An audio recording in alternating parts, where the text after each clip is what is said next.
Je vais démarrer le partage d'écran.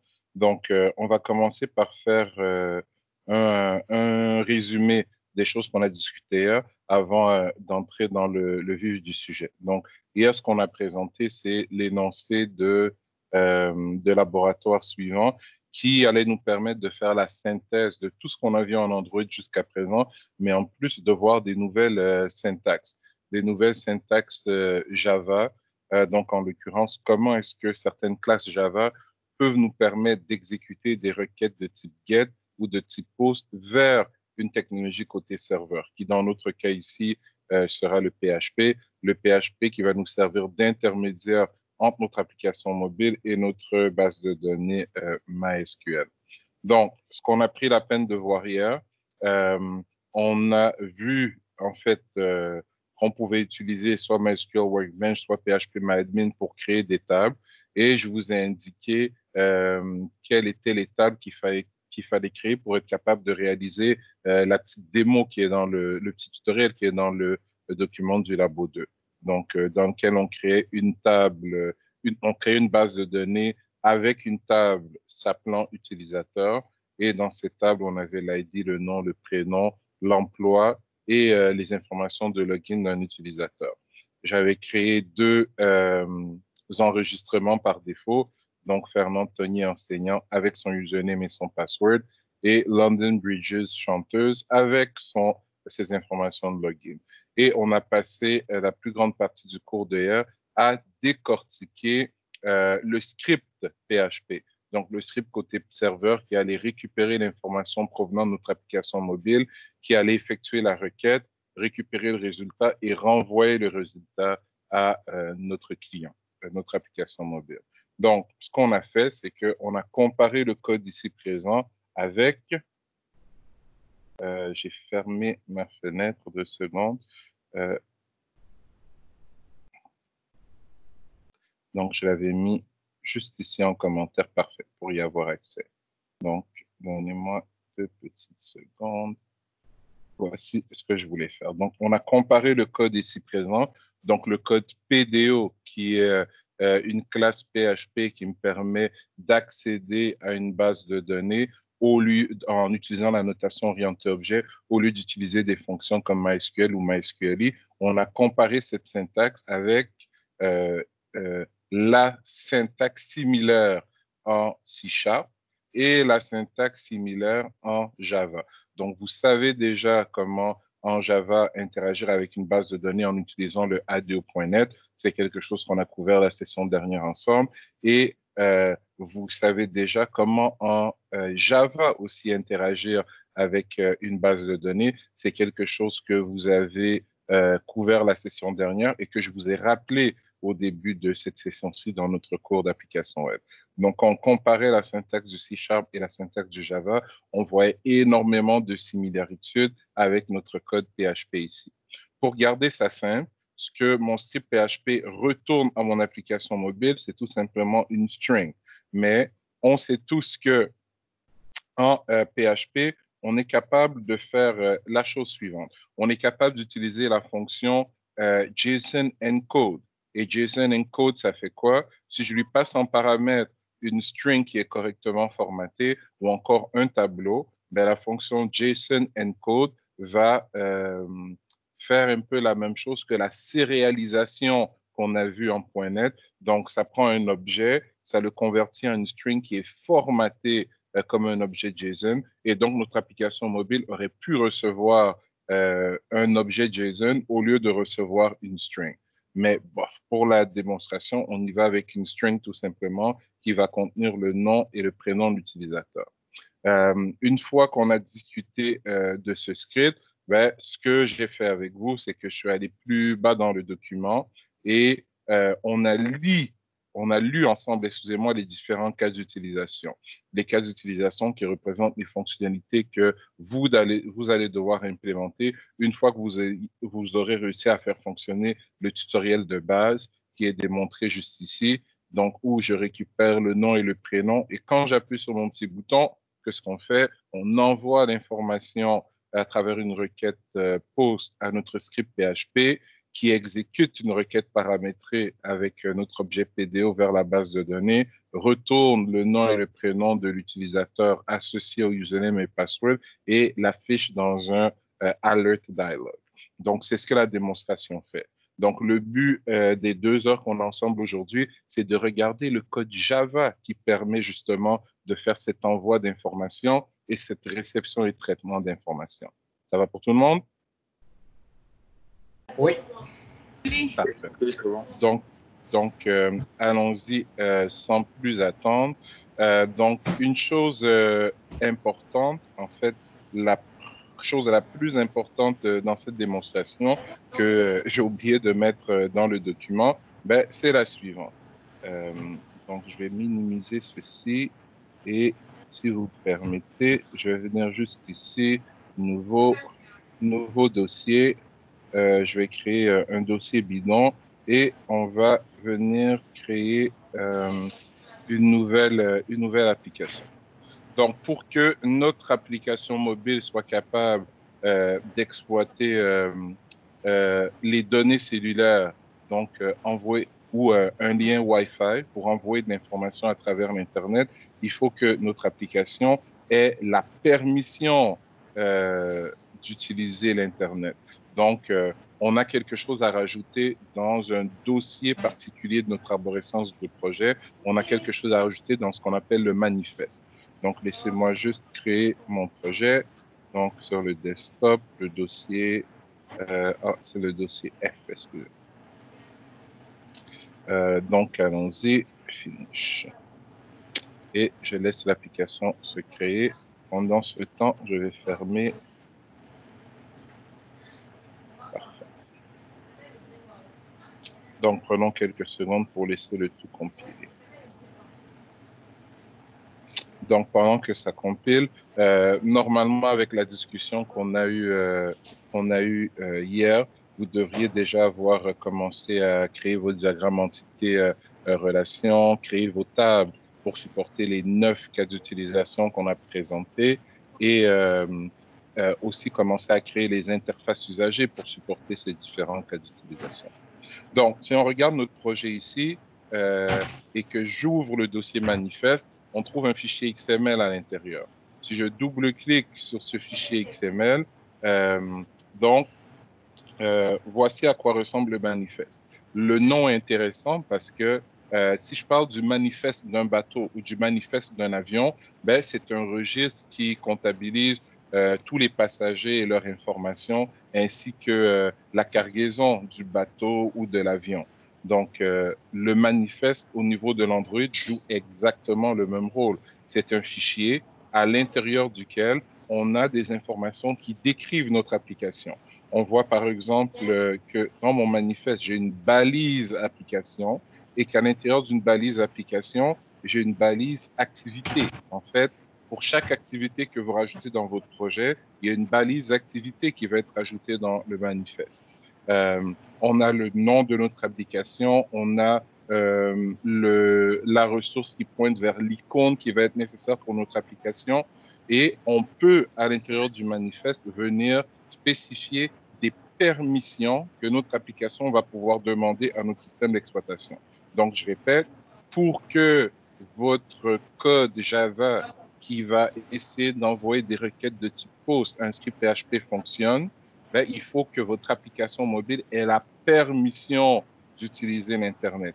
Donc, on va rajouter dans notre manifeste la balise Use Permission et j'ai toute une série de permissions qui existent en Android ici que je peux demander. La permission qui va nous intéresser, c'est la permission Internet.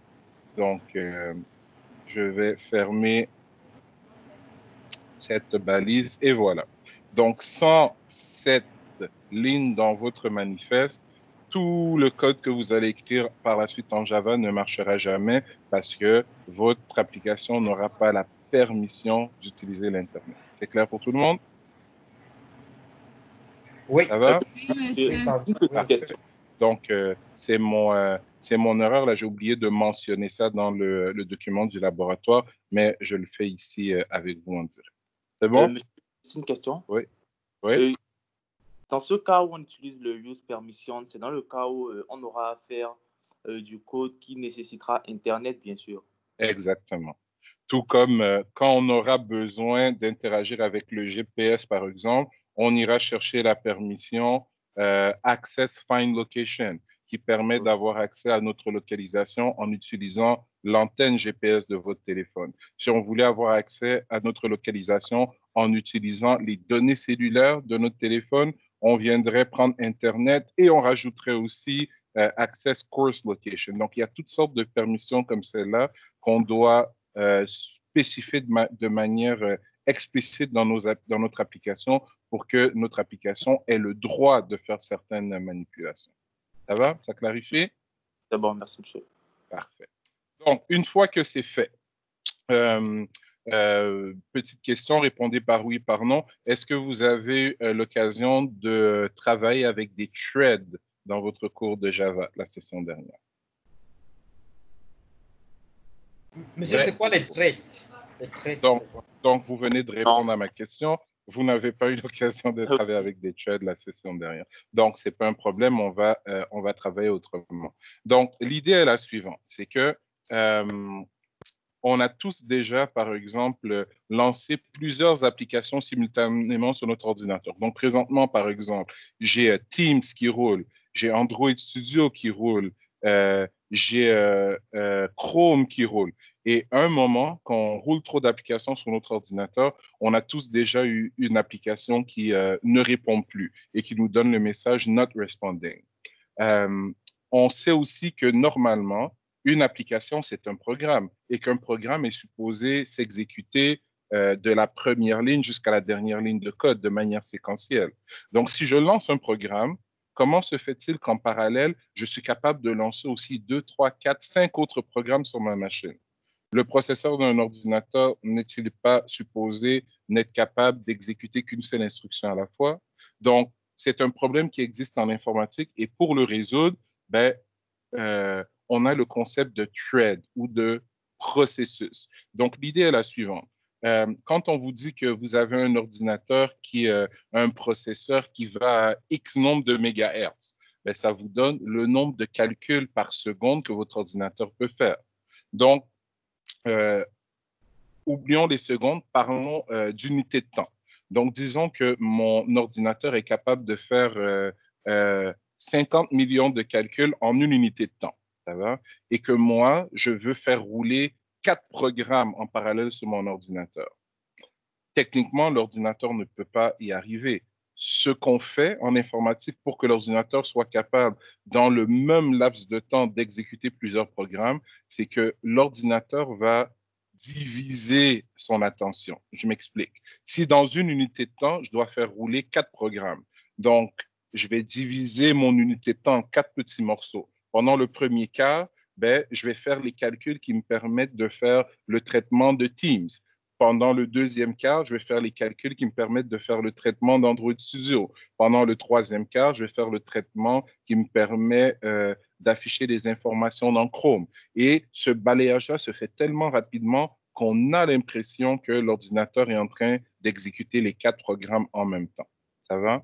Donc, on a dans plusieurs langages de programmation, le C++, le C#, le Java, etc., la possibilité de créer nous-mêmes des subdivisions comme ça de l'unité de temps. C'est ça qu'on appelle des threads. Et on le fait toujours sans s'en rendre compte en réalité. Quand vous êtes en développement Windows, en C#, votre interface usager s'exécute dans une thread en particulier. Donc, l'ordinateur, pour que vous soyez capable en permanence d'interagir avec l'interface usager, de voir les animations des boutons, l'ordinateur gère ça dans un certain processus, dans une thread.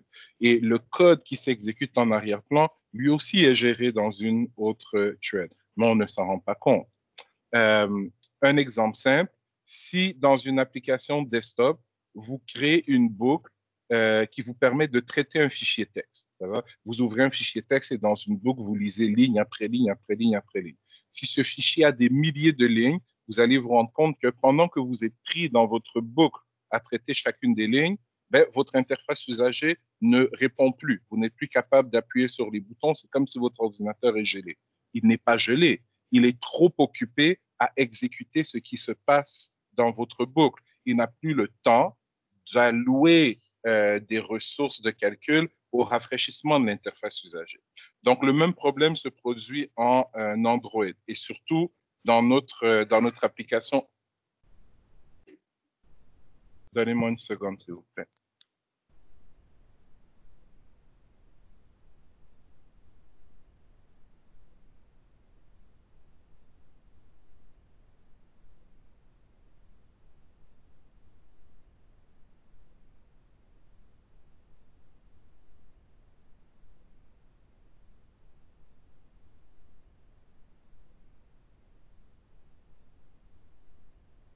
Oui, allô, on m'entend?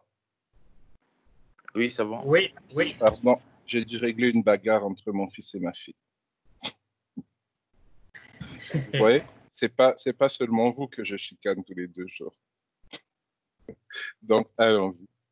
Donc, dans notre application Android, pourquoi est-ce que les threads vont être importantes? Regardez un peu le schéma qu'on a ici. Donc, moi, en permanence, je vais avoir une interface usagée côté client où j'ai des textbox, des boutons. Je veux qu'elle soit réactive. Je veux que l'utilisateur n'ait pas l'impression que ce soit planté. Mais on sait tous que si je prends 2 ordinateurs différents sur 2 réseaux différents et que sur ces 2 ordinateurs, je tape l'adresse d'un site Internet, www.tecar.com par exemple, ben, dépendamment de votre ordinateur et du réseau sur lequel il est, un des 2 ordinateurs va afficher la page web de TK beaucoup plus rapidement que l'autre. Certains ordinateurs vont même prendre plusieurs minutes à afficher cette page. Et ça, c'est un problème. Pendant que l'information passe à travers l'Internet, arrive sur le serveur web de TK pour que le serveur web de TK régénère la page, ben, mon application, elle fait quoi? Donc, on veut être capable en programmation d'exécuter l'interface usagée dans une thread pendant qu'on fait les calculs ou les requêtes en background dans une autre thread. Surtout qu'ici, on doit attendre que l'information passe par notre script PHP, atteigne la base de données, revienne à notre script pour être envoyé à notre application. Un autre problème est qu'en Android, puisqu'on est sur une plateforme mobile, donc limitée en ressources, le système d'exploitation essaie de donner ses ressources, son temps de calcul aux applications qui répondent, qui sont actives. Donc, si votre programme est coincé à attendre que le script PHP lui retourne de l'information pendant plus de 3 secondes, automatiquement, le système d'exploitation Android tue votre application. Ça va? Elle la ferme. Elle ferme automatiquement l'application. Alors que si on a une application dans laquelle l'interface usagée reste active parce qu'elle roule dans une thread et le code d'accès à la base de données qui prend plus de temps, lui, est dans une autre thread, ben, on trompe le système d'exploitation. Parce que puisqu'on a une thread dans notre application qui reste active, ben, c'est comme si toute l'application reste active. Donc, la programmation de thread, c'est quelque chose d'intéressant. C'est quelque chose que vous aurez dû faire en Java. Vous ne l'avez pas fait, c'est pas trop grave. On y reviendra dans d'autres laboratoires. Il y a une alternative en Android qui s'appelle un async task. Donc, un async task, en fait, c'est une classe de laquelle on peut hériter et qui facilite la programmation des threads. Donc, nous, c'est dans une classe qui hérite de async task qu'on va mettre tout le code nous permettant d'envoyer de l'information à notre script PHP qui, lui, va communiquer avec la base de données, qui, elle, va retourner les résultats à notre script PHP, qui, lui, va retourner ces mêmes résultats, mais à notre async task. Et dans notre async task, on va pouvoir mettre à jour notre interface usagée. Donc, c'est le processus qu'on veut discuter. Tout ce code est déjà compris dans ce fameux démo qui fait un exemple de login. Donc, je vais passer ligne par ligne avec vous le code Java. Et je vais vous montrer dans Visual Studio où et comment créer une classe qui hérite de async task. Donc, allons-y. Commençons juste ici. Donc, votre application, dans l'async task, donc dans la thread, elle va devoir demander une ressource en particulier qui se trouve quelque part sur un serveur sur l'Internet. Donc, dans notre cas, je vais y revenir. Donc, dans notre cas, cette ressource va se trouver sur un serveur local parce que vous utilisez tous XAMPP ou WAMP. Si j'avais déployé mon script PHP sur un serveur commercial, ben, au lieu d'avoir http://localhost / le nom de mon dossier / le nom de mon script PHP, je devrais mettre la vraie adresse IP du serveur sur lequel se trouve mon script PHP. Donc, vous avez le choix dans le laboratoire d'utiliser soit localhost ou soit de venir chercher l'adresse IP de votre machine. Pour y arriver, c'est simple, on ouvre l'invite de commande et on tape ici ipconfig all, quelque chose que vous avez appris à faire en système d'exploitation en deuxième session, si je ne me trompe pas. Et donc, ici, je suis allé chercher pour ma carte réseau à la maison mon adresse IP. Et on va voir où elle va être utilisée tout à l'heure. Donc, j'ai créé une activité ici. Mon activité, c'est l'activité qui correspond à l'interface usager qui se trouve ici. Donc, une interface usager très simple avec un bouton et deux edit text. Donc, je déclare ici deux variables de type edit text, je récupère leur référence. Donc, jusque-là, rien de nouveau. Et ensuite, qu'est-ce que je fais? Dans une méthode que j'ai appelée log_user_in, donc, cette méthode, c'est la méthode qui répond à l'événement clic de mon fameux bouton login. Qu'est-ce que je fais? Je viens récupérer le texte que l'utilisateur a inscrit dans l'interface usager. Donc, le username et le password.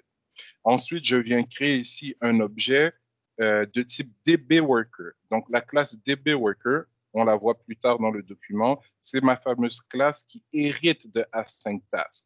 Async_task, la classe Android qui nous permet de travailler d'une manière beaucoup plus simple avec les threads. Donc, cette classe, elle prend en paramètre le contexte et elle prend en paramètre dans sa méthode execute le nom et le username et le password de l'utilisateur. Et elle va s'en servir pour effectuer sa requête de type, post. Donc, la première chose que je vais faire avec vous, parce que la syntaxe, elle est décrite ici en bas avec tout le code qui permet d'envoyer mon information au serveur. Mais la première chose que je vais faire, c'est aller dans Android Studio et vous montrer comment créer une async_task, comment créer une classe qui hérite de async_task. Donc, moi ici, je l'ai appelé dbWorker et quelles sont les méthodes qu'on doit override lorsqu'on hérite de async_task. Ça va? C'est la première étape. Good? C'est bon pour tout le monde? Oui. Donc, je vais passer dans Android Studio et habituellement, donc je vais passer dans mon activité. Habituellement, quand on veut créer une nouvelle classe dans Android Studio, on est habitué à venir ici, New, nouvelle classe. Je vais appeler ça, tiens, ma classe, tout simplement.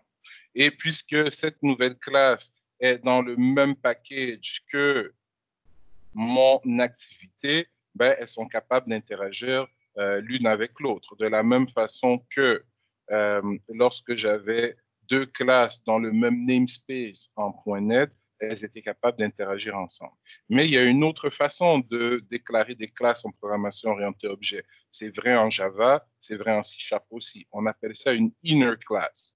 Donc, une inner class, c'est une classe qui est déclarée à l'intérieur d'une autre classe. Et je vais vous donner un exemple, et c'est quelque chose que vous avez fait probablement en Java quand vous avez fait du Java Swing. On pouvait créer une classe à l'intérieur de notre JFrame et cette classe devait implémenter l'interface, par exemple, ActionPerform. Et donc, c'est cette classe qui devenait responsable d'écouter les clics sur, par exemple, les G-buttons qui se trouvaient dans notre JFrame et de réagir à ces clics. Mais bref, je vais créer une classe ici, private class. Donc, remarquez, elle n'est pas dans un autre fichier. Ma classe main activity se trouve ici et à l'intérieur de main activity, je suis en train de déclarer une autre classe. Et je vais l'appeler demo A5 task, puisque c'est ce que je veux montrer. Et elle va hériter, donc on est en Java, c'est implement. Implement quoi? Implement A5 task. Et on ouvre les accolades, on ferme les accolades. Évidemment, Android Studio n'est pas content. Pourquoi? Parce que quand on hérite d'un parent et que ce parent a des méthodes abstraites, je suis obligé d'override ces méthodes. Et c'est ce que le compilateur est en train de me dire ici. On doit au moins override la méthode do in background.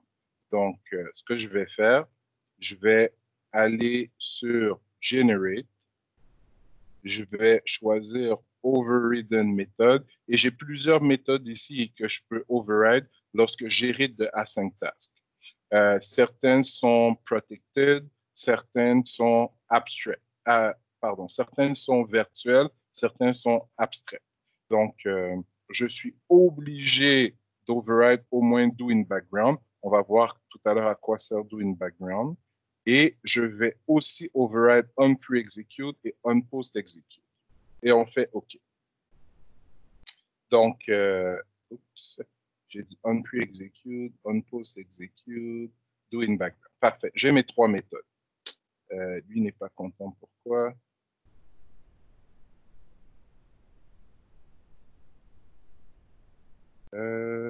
Moi, 2 secondes.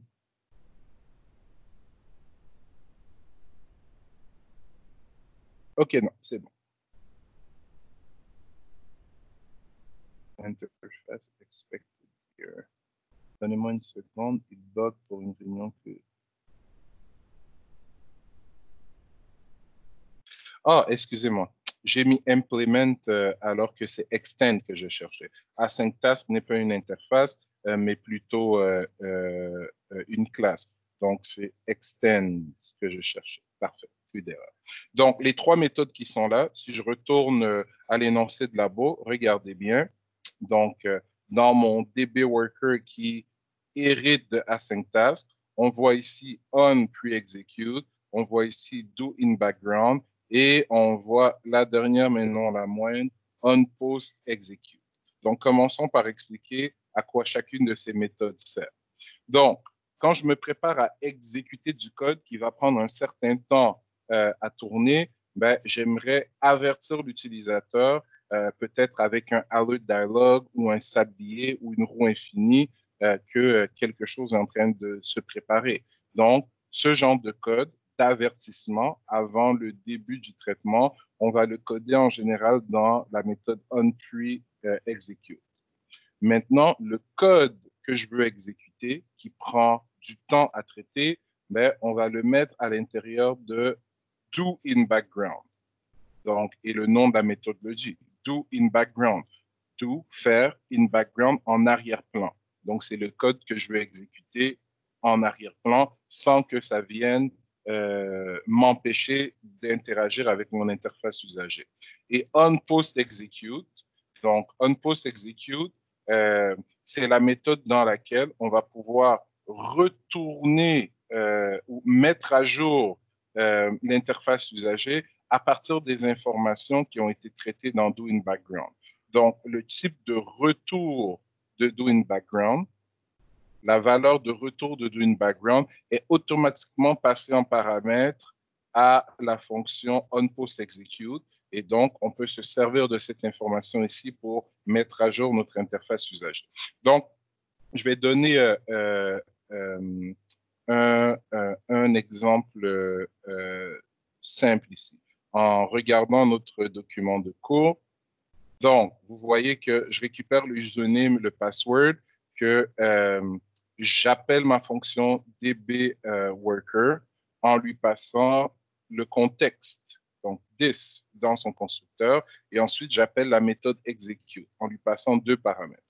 Donc, et c'est basé sur ces 2 paramètres qu'on veut effectuer notre fameuse requête post vers le script PHP. Donc, si je retourne en Android, ben, il est où mon constructeur là-dedans? Il est où le constructeur qui reçoit this?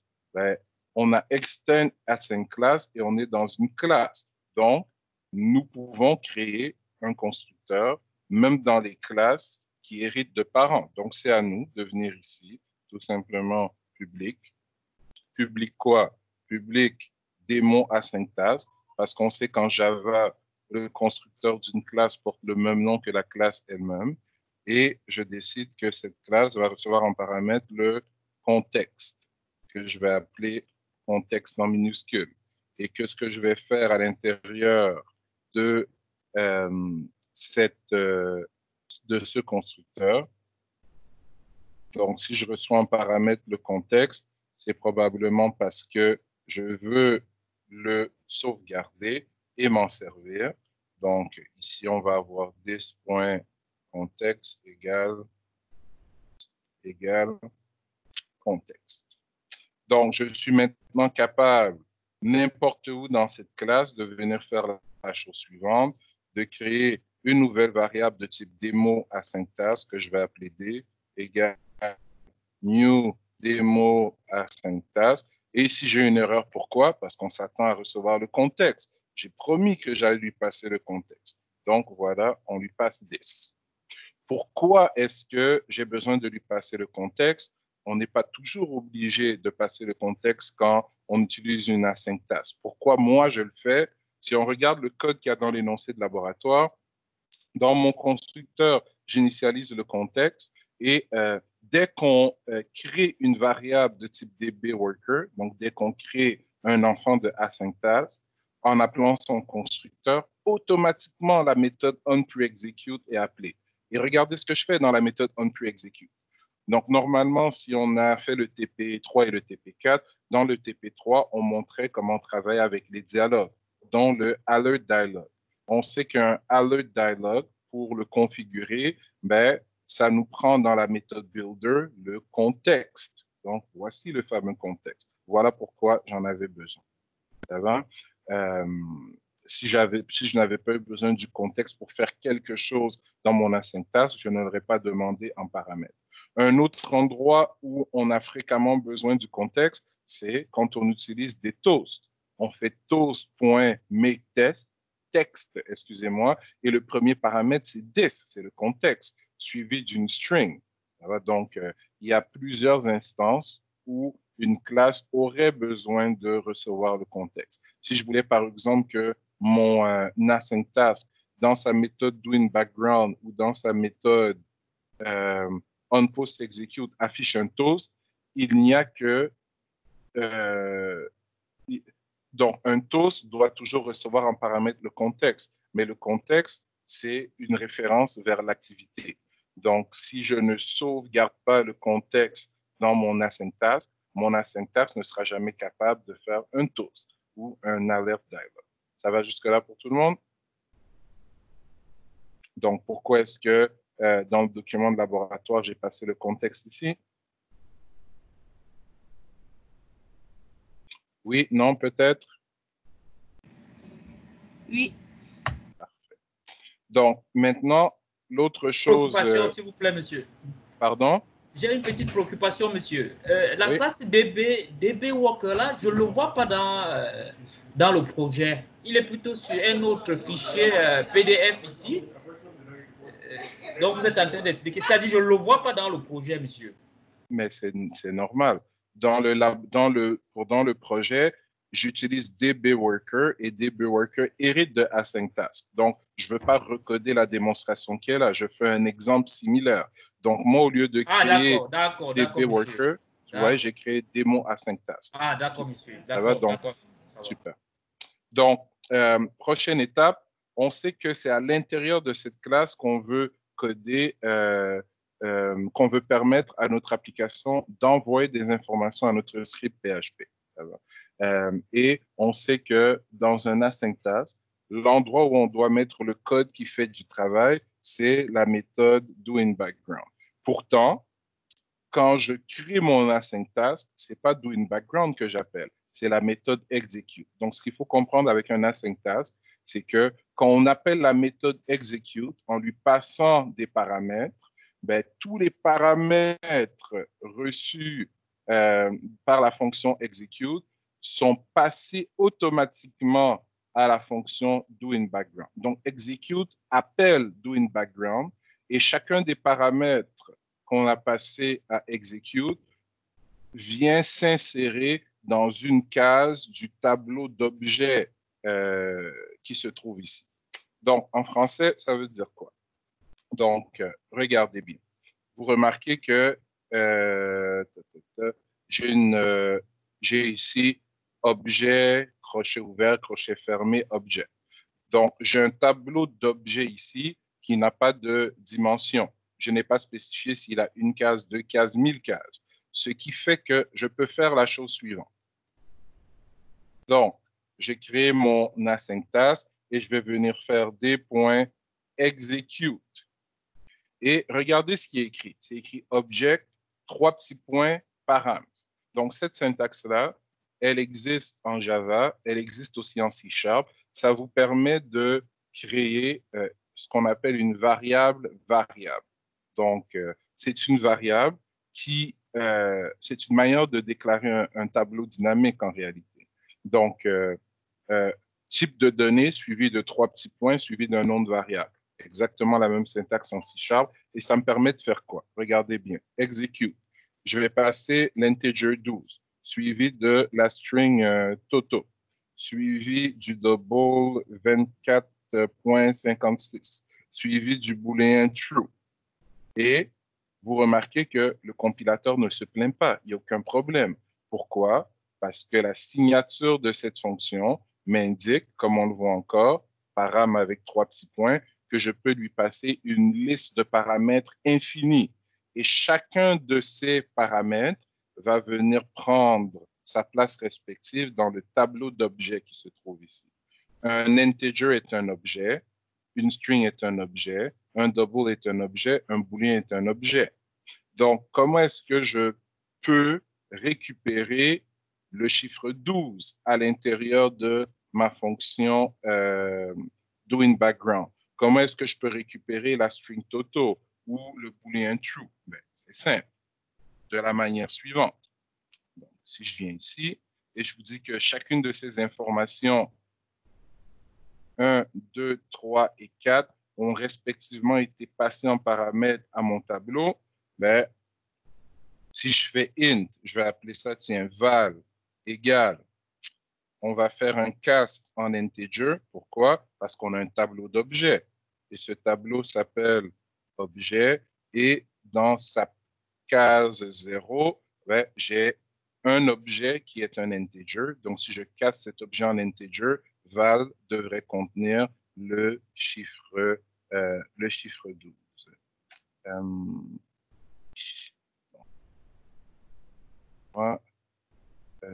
Juste pour l'instant, je vais return. Si je voulais récupérer la deuxième information qui est ma string, donc vous comprenez tout de suite l'idée, je viendrai faire ceci, donc string par exemple, avec un S majuscule puisqu'on est en Java, je vais écrire MSG pour message égale, oups, excusez-moi, je suis au mauvais endroit.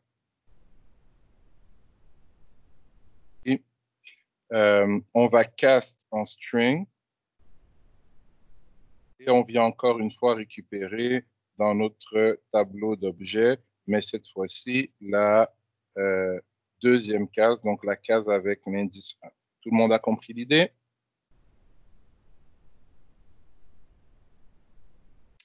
Oui, non, peut-être. Tout le monde a compris l'idée?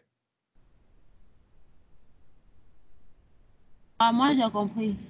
Parfait. Donc, il n'y a rien de nouveau ici. En fait, c'est le même principe que quand en .NET, on mettait différents objets dans une array list. Une array list engouffre des objets. Donc, quand on veut récupérer ce qui est à l'intérieur d'une array list, on devait le caster en le bon type de données. Donc, c'est le même principe ici. Si j'ai un tableau d'objets, ben, ça veut dire qu'il peut contenir n'importe quel type d'objet. Si je sais que dans la première case, j'ai un integer, quand je récupère l'objet qui est dans la première case, si je veux l'interpréter comme étant un integer, je dois faire un cast en integer.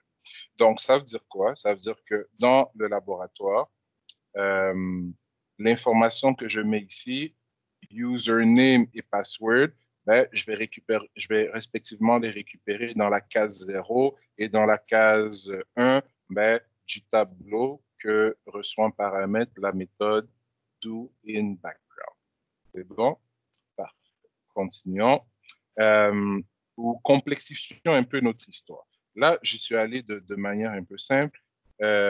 J'ai mis des types de données primitives, donc integer, string, double, boolean. Mais que se passe-t-il si je veux, par exemple, passer en paramètre un objet à mon async task? On n'a pas besoin de ça pour le laboratoire, mais pendant qu'on y est, poussons un peu plus la matière. J'ai créé une classe ici qui s'appelle ma classe.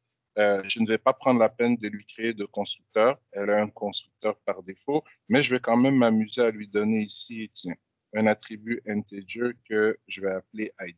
Ça va? Donc, regardez bien ce qui va suivre. Donc, venons, tiens, ici. Et je vais créer donc un nouvel objet de type ma classe que je vais appeler M, même, tiens, appelons-le M1 égale new ma classe, donc avec son constructeur par défaut. Et donc, je vais venir le rajouter ici à la liste de paramètres de execute. Donc, je vais passer M1 en paramètre. Encore une fois, aucun problème. Le compilateur ne bug pas. Pourquoi? On l'a dit tout à l'heure, execute peut recevoir. La méthode execute de la classe asynctask peut recevoir un nombre illimité de paramètres.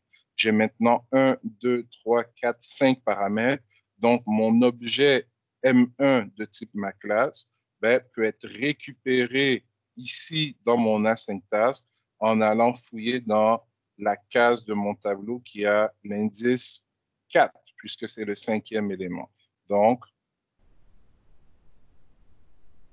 ma classe, je vais le rappeler M, égale, on va faire un cast en classe et on va aller chercher l'objet qui est dans la case 4. Donc, si tout marche bien comme on le veut, regardez, si je viens ici faire MSG point, je ne vois pas ID, évidemment, parce que la classe string n'a pas d'attribut public qui s'appelle ID. Par contre, si je fais M point, voilà mon fameux ID. Donc, ce n'est pas parce qu'on hérite d'une nouvelle classe que les concepts d'orienté objet qu'on connaît déjà ont changé. C'est exactement les mêmes syntaxes qu'on connaît déjà. Je vais aller un peu plus loin. Qu'est-ce qui se passe si je veux passer une ArrayList d'objets à mon async task? Donc, je vais venir ici et non seulement on a créé M1 de type ma classe, mais on a créé aussi M2. Et pour les différencier, je vais m'amuser à faire ceci. M1.id, .id, disons égal à 12, et M2.id, je vais le mettre égal à 24. Donc, j'ai mes deux objets. Ces deux objets, qu'est-ce que je vais faire? Je vais les mettre dans une ArrayList d'objets ma classe et je vais passer mon ArrayList en paramètres. Donc, allons-y. J'ai besoin de mon ArrayList. Donc, l'ArrayList, je dois l'importer. Donc, vous vous souvenez de votre cours de Java. Donc, import java.util.ArrayList. C'est dans ce package que se trouvent les ArrayList. Si on était en .NET, ce serait using system.collection.ArrayList. Donc, venons ici. Je vais donc déclarer une ArrayList. Une ArrayList de quoi? D'objet ma classe que je vais appeler M égale new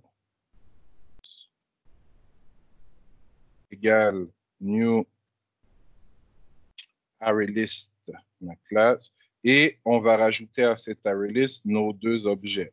Donc M.add et on va lui rajouter M1, voilà, et M.add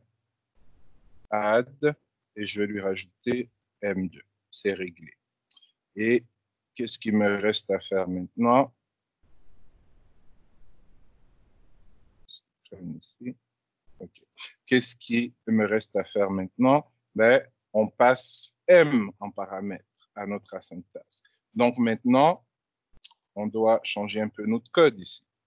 Notre tableau d'objets contient, comme on le voit ici, 1, 2, 3, 4, 5 paramètres. Le premier est on passe en paramètre à la méthode execute 5 paramètres.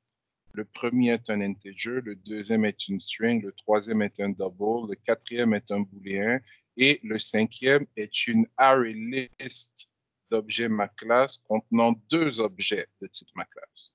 Donc, si je veux récupérer l'ID de M2 ou l'ID de M1, ben, je dois d'abord récupérer l'array list. Donc, encore une fois, mon but ici est de montrer que la syntaxe ici en Java avec la syntaxe est similaire à celle qu'on connaissait déjà. Donc, je vais déclarer une array list ici. Je vais l'appeler, disons, L. Ça va? Égal. Et je vais faire un cast en array list ma classe. Et on va caster quoi?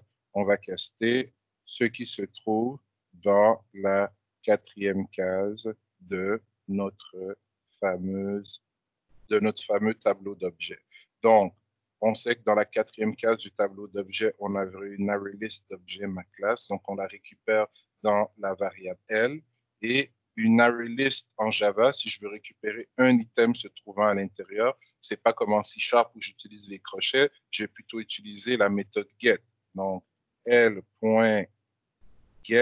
on spécifie l'index. Donc, si je fais i et je fais point, ben, voilà, j'ai le fameux ID de l'objet de type maclass qui se trouvait à l'intérieur de l'array list d'objets maclass qui se trouvait dans la 4e case de mon tableau d'objets. Donc, voilà pourquoi c'est important de toujours schématiser à la manière de poupée russe, une boîte dans une boîte, ce qu'on code en orienté objet.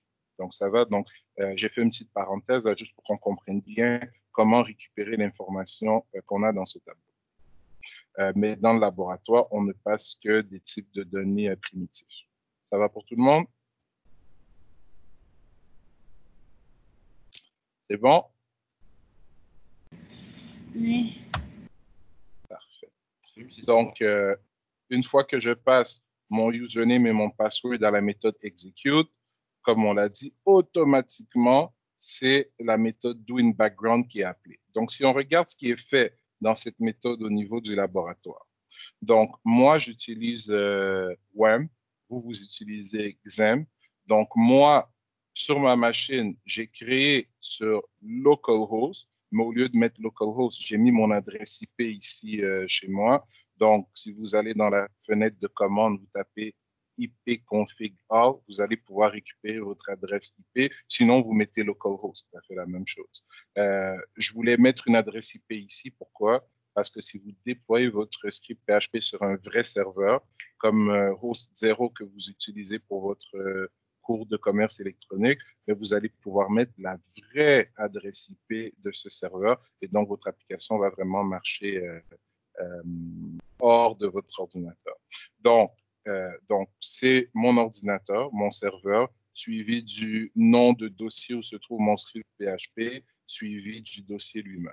Donc, sur WAMP, c'est dans le dossier www. Sur XAMPP, si je me souviens bien, c'est dans le dossier httdocs. Donc, peu importe le serveur que vous utilisez, ben, il nous faut une string qui contient le URL du script PHP vers lequel on espère envoyer le username et le password recueillis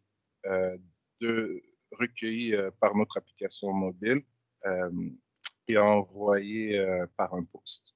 Donc, vous devez adapter cette ligne à ligne 40 quand vous ferez votre ordinateur, votre programme sur votre ordinateur.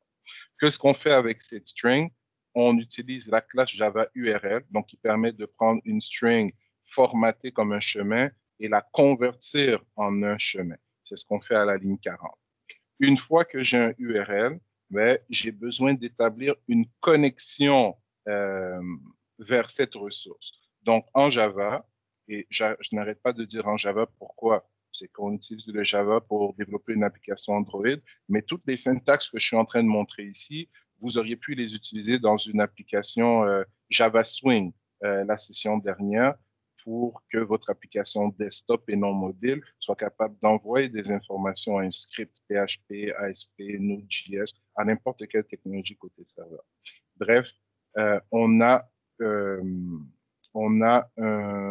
une classe en Java qui s'appelle HTTP URL Connection et donc qui représente une connexion HTTP. J'ai besoin d'une connexion HTTP vers mon serveur. Pourquoi? Parce que je veux lui envoyer des requêtes de type POST ou GET qui sont des requêtes HTTP. Donc, on prend notre variable URL et on fait .open connection.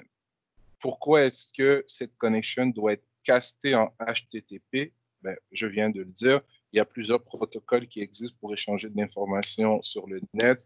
On a le HTTP, on a le FTP, le UDP. Donc, et pour chacun de ces protocoles, on a besoin de se connecter de manière différente.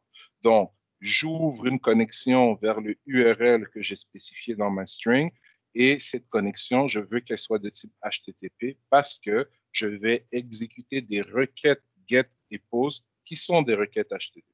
Ce canal de communication que je veux ouvrir, cette connexion, ben, l'information va circuler comment à l'intérieur? Donc, les lignes 45 et 46 me permettent de dire avec les méthodes setDoInput et setDoOutput que cette fameuse connexion, elle est entrante et sortante. Donc, mon application va être capable d'envoyer des variables URL à mon script PHP, donc en sortie. C'est le setDoOutput qui permet de faire ça. Et le setDoInput, ça veut dire que mon application va être capable de recevoir les réponses en provenance de mon script PHP. Et de quelle manière est-ce que je vais vouloir envoyer de l'information à mon serveur, à mon script PHP, excusez-moi, je vais vouloir le faire par la méthode POST. Donc, à la ligne 47, on voit que sur notre connexion, on appelle la méthode setRequestMethod et on l'initialise avec la string POST. Donc, si je regarde ce qui est ici et je compare ça à la programmation web, quand je veux, à partir d'un formulaire HTML, envoyer de l'information à une technologie côté serveur, comme le PHP ou le ASP. Qu'est-ce que je fais? Mais dans mon formulaire, dans son attribut action, je spécifie le script PHP ou ASP que je veux viser. C'est ce qu'on fait avec la string. Et ensuite, dans la méthode, je spécifie la manière dont je veux transmettre l'information. Donc, soit par POST ou par GET. Donc, c'est exactement la même chose. Ça va tout le monde pour la ligne 43 à 47?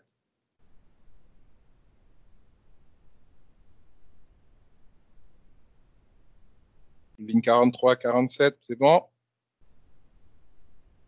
Oui. Donc, maintenant qu'on sait où on va envoyer l'information et de où on va recevoir la réponse et comment on va envoyer l'information, ben, il est temps de commencer à envoyer cette fameuse information. Donc, j'ai ouvert une connexion, donc j'ai ouvert un tunnel vers mon serveur, vers un script en particulier sur mon serveur, mais dans ce couloir, dans cette connexion, ben, il faut encore que je sois capable d'écrire ou de lire. Et on sait qu'en Java, ben, pour être capable d'écrire, ça nous prend un output stream. Pour être capable de lire, ça nous prend un input stream. Si vous vous souvenez de votre cours de Java de base la session dernière, mais quand vous vouliez, par exemple, utiliser un scanner, quand vous vouliez utiliser un scanner, vous aviez besoin d'abord d'importer le package pour le scanner, donc java.util.scanner. Et comment est-ce qu'on initialisait un scanner? On crée une variable de type scanner et dans son constructeur, on écrivait system.in.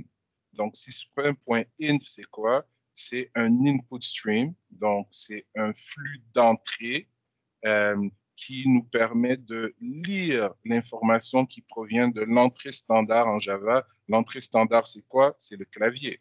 Et quand vous faites system.out.println, plutôt system.out.println ou .print, ben, system.out est un output stream, donc qui vous permet d'écrire sur le flux de sortie standard en Java, qui est l'écran.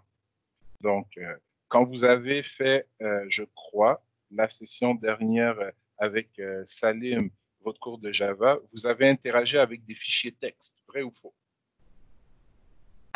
Oui, monsieur. Et en interagissant avec des fichiers texte, vous avez dû utiliser des classes comme input stream, output stream, buffer reader, buffer writer, vrai ou faux?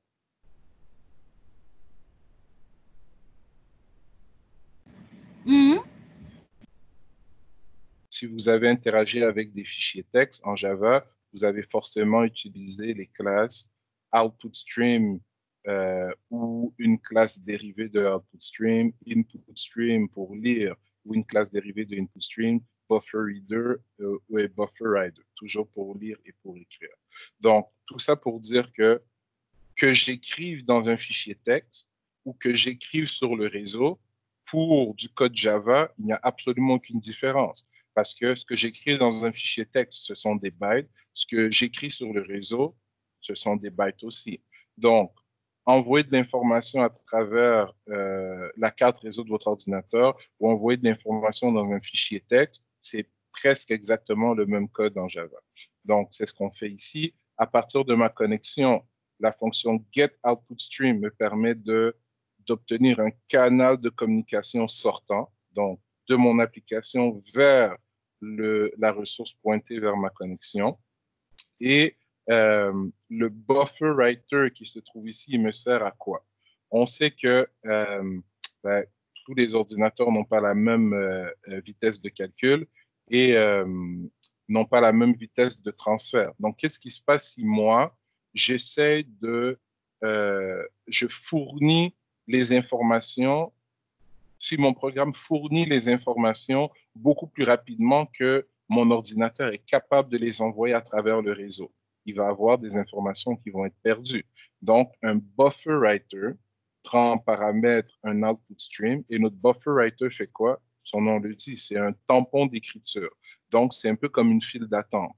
Mon programme met des bytes à l'intérieur et l'ordinateur fait quoi? Ou ma carte réseau fait quoi? Ma carte réseau vient chaque fois chercher des bytes dans cette file d'attente pour les transférer. Donc, même si ma carte réseau transmet beaucoup plus lentement que je remplis la file d'attente, il n'y a aucune information qui est perdue parce qu'au final, ma carte réseau va finir par transmettre tout ce qui est dans ma file d'attente. Voilà à quoi sert le buffer writer. Et le plus important dans toute cette section est la ligne 52 à 56. Si on regarde bien ce qui se passe, on a URL encoder.encode et on voit user,utf égale URL encoder.encode param 0. Param 0, c'était quoi? C'est le premier paramètre qu'on reçoit dans notre tableau d'objets, donc c'est le username. Alors que on voit ici, excusez-moi, on voit un et suivi de URL encoder.encode, on voit password UTF-8 égale quoi? Param 1, donc le password. Et juste avant de continuer, tout le monde voit le URL que je viens d'afficher dans Notepad++? Tout le monde le voit bien? Parfait. Oui, oui. Donc, Oui. ça ici, ça pourrait être une ressource sur un serveur quelconque. Donc, si je tape HTTP, excusez-moi, il y a une erreur d'orthographe. Donc, HTTP www.interfaceinteractive.com, donc c'est le nom de mon serveur. / démo Android, c'est le nom du dossier dans lequel j'ai mis mon script PHP. / index.php, c'est le nom du script. On est tous d'accord là-dessus? C'est bon? Donc, tout le monde est familier avec ce genre d'adresse. www.interfaceinteractive.com, c'est un nom de domaine. On sait tous qu'un nom de domaine, en fait, est équivalent à une adresse IP. Donc, si on regarde dans le document de cours, ben, ici, je pourrais changer ça par le nom de domaine d'un vrai serveur. Ici, j'ai le nom de dossier. Ici, j'ai le script PHP que je vise dans ce dossier. Maintenant, si je veux appeler mon serveur pour lui demander cette ressource tout en lui passant en paramètre des variables URL, c'est pas comme ça qu'on fait ça. On rajoute un point d'interrogation suivi du nom de variable qu'on vient de créer, égale la valeur qu'on veut mettre dans cette variable URL. Si on a plusieurs variables URL, on les sépare par des « et ». On donne le prochain nom de variable, la prochaine valeur. Donc, tout le monde est familier avec cette syntaxe. Vrai ou faux? Vrai. Magnifique. Donc, si je retourne au code, donc, ma fameuse connexion avec laquelle on travaille ici, elle pointe vers quoi? Elle pointe vers ce URL-ci. Ça va? Et on est en train de construire une string qui s'appelle message et qui fait quoi?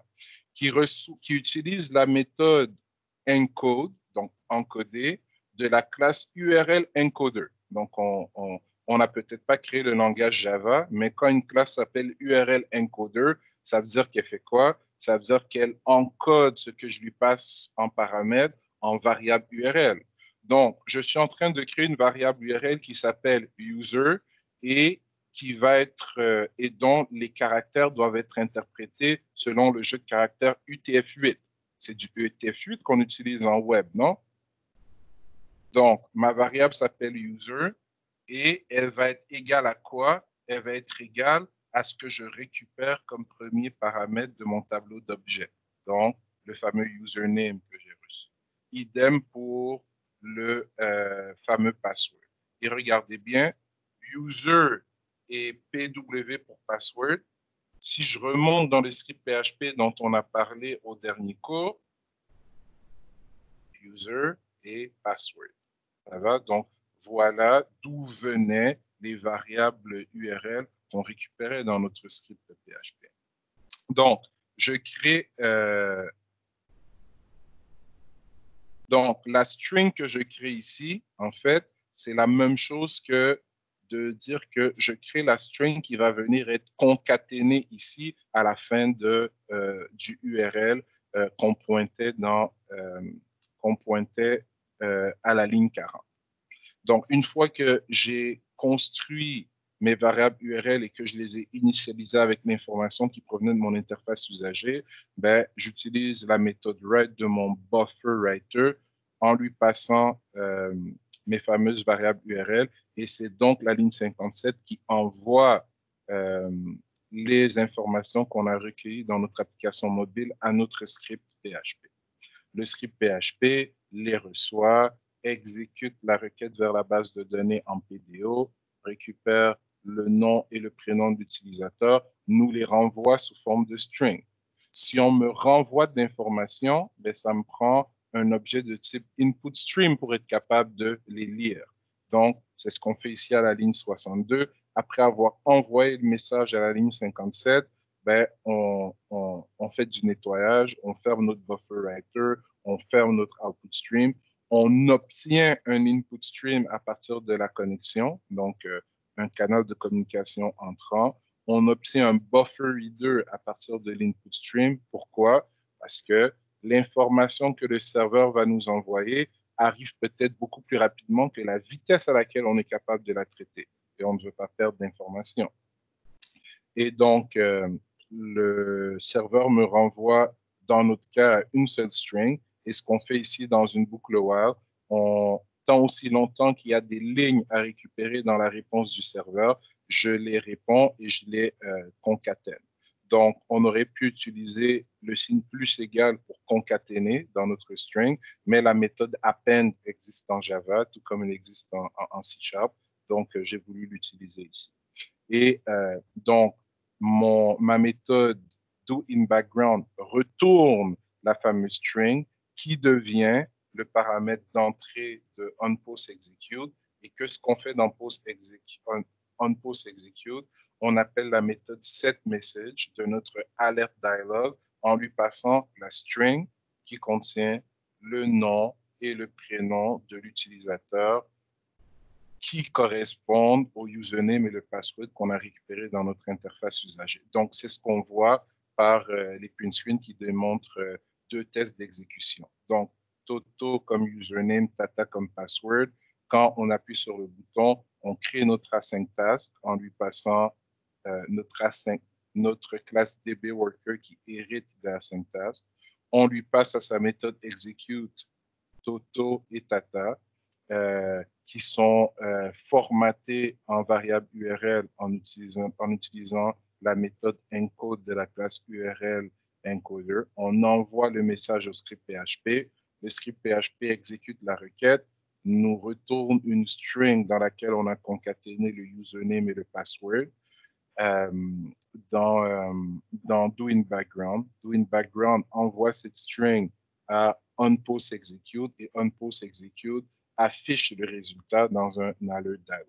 Donc, j'ai fait deux print screens d'exécution, un avec notre premier enregistrement, donc Fernand Tonier, enseignant, username, Toto, password, Tata, et un autre avec London Bridges, chanteuse, username, Tutu, password, Titi. Donc, la démonstration est là, étape par étape, pour faire une simulation de login. Dans un vrai login, je ne voudrais pas afficher dans un alert dialog le nom et le prénom de l'utilisateur. Je voudrais probablement, avec un intent, rediriger l'utilisateur vers une autre activité. Activité dans laquelle on aurait probablement un menu, parce qu'on a appris à faire des menus dans le TP3. Et dans ce menu, j'aurais quoi? Ben, j'aurais l'option de 1 jusqu'à 9, les différents cas d'utilisation dont on a discuté en début de semaine. Donc, dans votre menu, on devra avoir la possibilité de permettre à un étudiant de créer un compte. Ma démo vous montre comment faire un select sur la base de données. Donc, on parle de créer un compte. Ben, vous créez un formulaire Android qui vous permet de récupérer les informations de l'étudiant, donc nom, prénom, adresse email, programme, et par les techniques qu'on vient de montrer, on envoie ces informations à travers une requête de type POST à un script PHP qui va avoir comme travail de faire quoi? D'insérer ces informations dans la base de données. Même chose pour le cas d'utilisation 2. Votre application devra permettre à un étudiant de modifier les informations de son compte.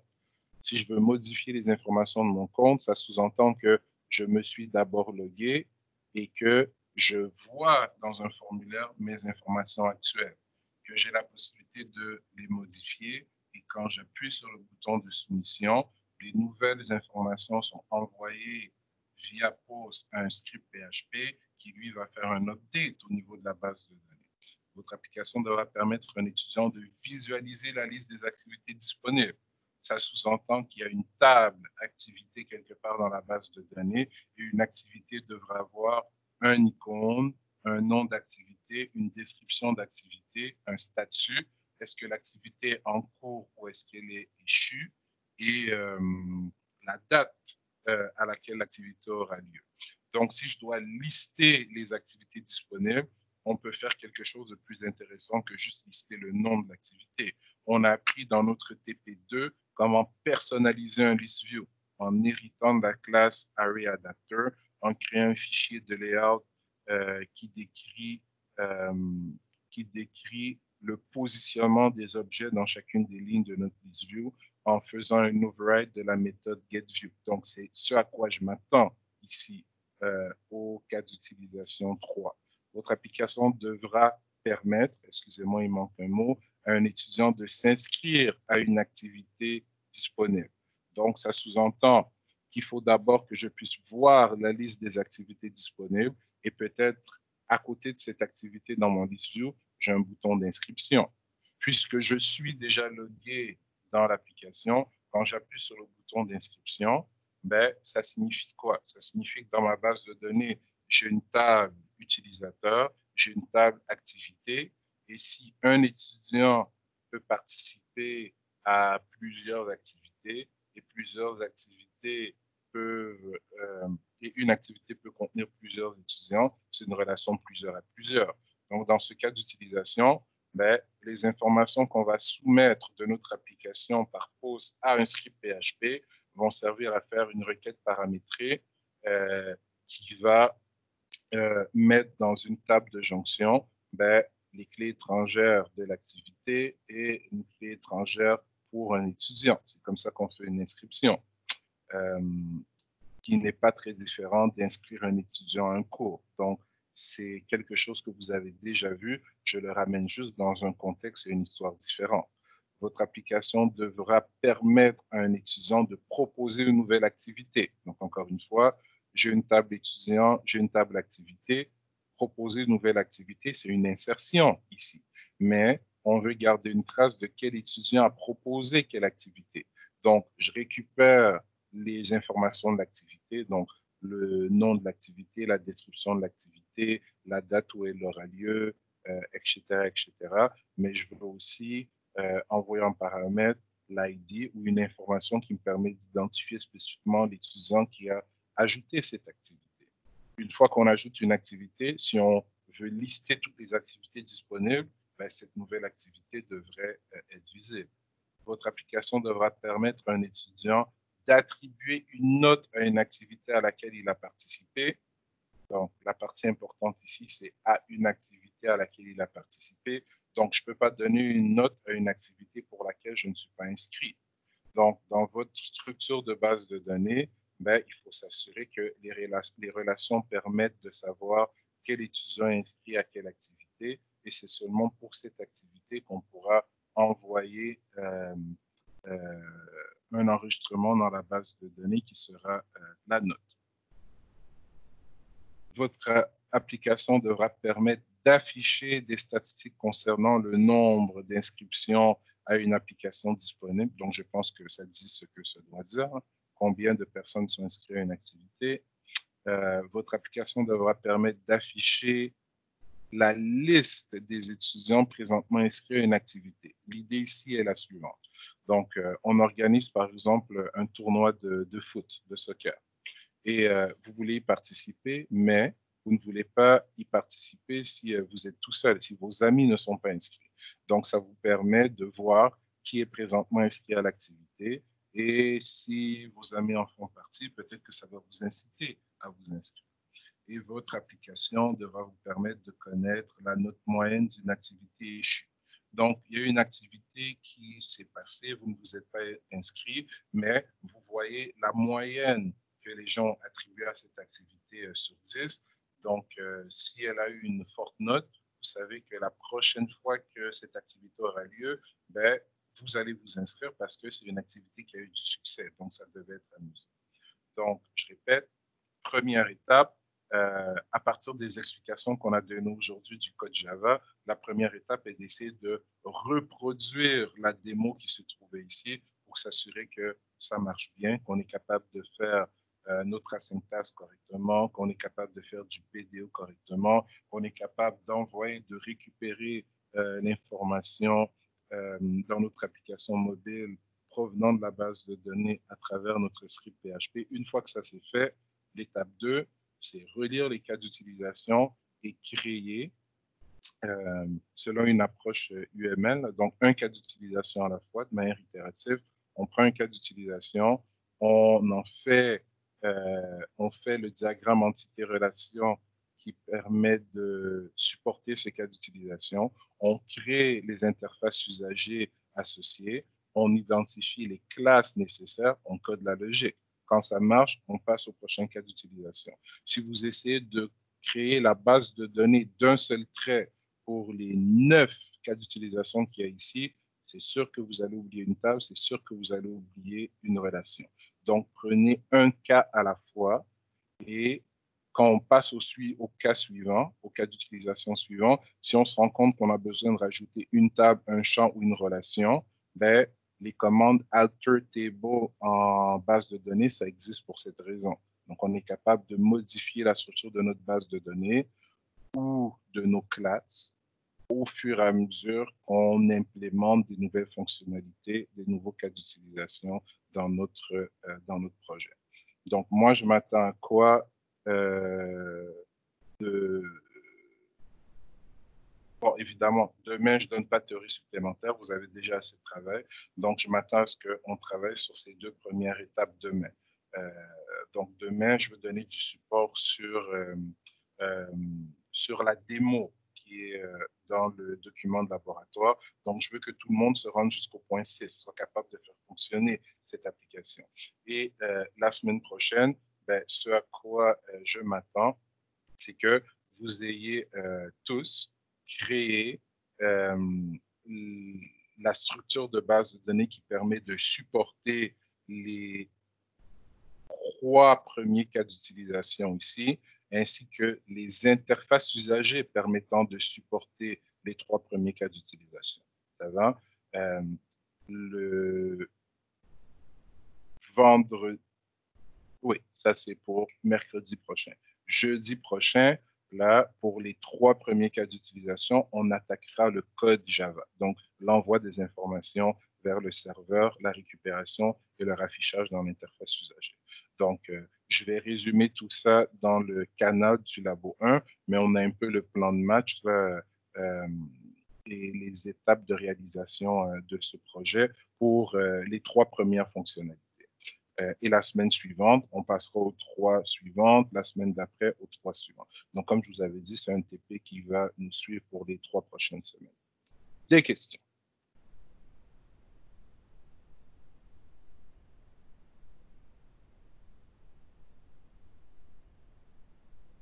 Odile? Merlin? Oui, monsieur. Des questions? Ah, monsieur, pour moi, les questions vont venir après. Donc, je sais, évidemment, comme d'habitude, quand je présente un laboratoire, vous êtes ébahis par l'histoire, par les manipulations. Donc, je vais vous laisser le temps de digérer tout ça à tête reposée dans les trentaines de... C'est vraiment un gros morceau. Donc, dans les trentaines de minutes qui vous restent, c'est normal que ce soit un gros morceau. On est en 5e session. Hein? On va travailler la session prochaine. Donc, il faut des belles applications dans nos portfolios pour épater les employeurs potentiels. Et comme j'ai dit, si on regarde bien ce que cette application fait, ben, elle exploite le même genre de technologie et de techniques que des applications comme Uber, par exemple, ou comme Skip the Dishes vont utiliser. Le fait d'être capable, à partir de mon application mobile, d'envoyer des informations à une technologie serveur qui l'inscrit dans la base de données et donc qui permet de partager cette information entre différents utilisateurs. C'est comme ça que votre chauffeur Uber connaît votre position en tout temps et que vous connaissez sa position en tout temps. Ici, c'est nous qui rentrons le username et le password, mais dans quelques semaines qu'on va apprendre à travailler avec le GPS, ben, votre application à une certaine fréquence pourra récupérer vos coordonnées GPS et les mettre dans la base de données pour que quelqu'un d'autre qui est logué et à qui vous avez donné accès à vos informations soit capable de récupérer vos coordonnées et, par exemple, vous situer sur une carte. Donc, ce sont des techniques intéressantes, mais aussi assez répandues dans toutes les applications populaires de l'heure en Android. Donc, il faut vraiment s'appliquer sur ce TP. Et c'est pour ça qu'il dure 3 semaines et qu'on le découpe morceau par morceau pour être sûr que, on se rappelle comment faire un développement itératif, on se rappelle comment faire une analyse UML et qu'on n'oublie pas comment, comment découper un projet étape par étape. Et voilà. Donc, je vous laisse réécouter l'enregistrement du cours. Il y a beaucoup de choses à faire côté base de données, côté PHP, côté graphisme. J'ai dit côté graphisme. Contrairement à vous, moi, je n'ai pas suivi un cours de, comment on appelait ça déjà?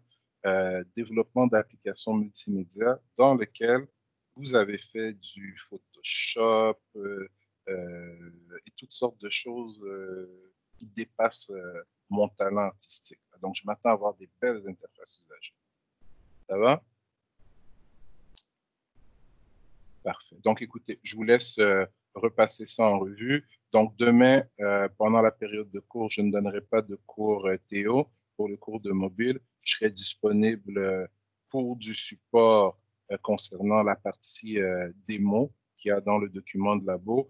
Et rappelez-vous aussi que, si je ne me trompe pas, c'est pour notre cours d'application web, c'est demain, laissez-moi juste revérifier, c'est demain la présentation. Ah non, ici, TP2. Oui, donc c'est demain la présentation en partage d'écran avant la fin du cours. Donc la version 2 du TP pour lesquelles les fonctionnalités avaient été décrites ici. Donc si je regarde mon horaire de demain, juste ici, donc techniquement de 14h à 18h, je suis avec vous, mais de 14h à 16h, ben, je serai en présentation de projet. Donc, comme d'habitude, vous m'écrivez quand vous êtes prêt à me démontrer votre projet. C'est votre responsabilité de me contacter avant la fin du cours. Et qu'est-ce que je raconte? Excusez-moi. Donc, pour de 14h à 16h, je serai là en support pour vous aider si vous avez des problèmes avec le laboratoire 2 de mobile. Et de 16h à 18h, je serai disponible pour les présentations de projets. C'est votre responsabilité de me faire signe pour que je vous contacte et que vous me fassiez votre vidéo. Ça va pour tout le monde? Oui. Parfait. Donc, je vous remercie encore une fois de me supporter avec ma grande imagination et mon enthousiasme pour la programmation. C'est bon, donc on se voit demain tout le monde. Bonne soirée.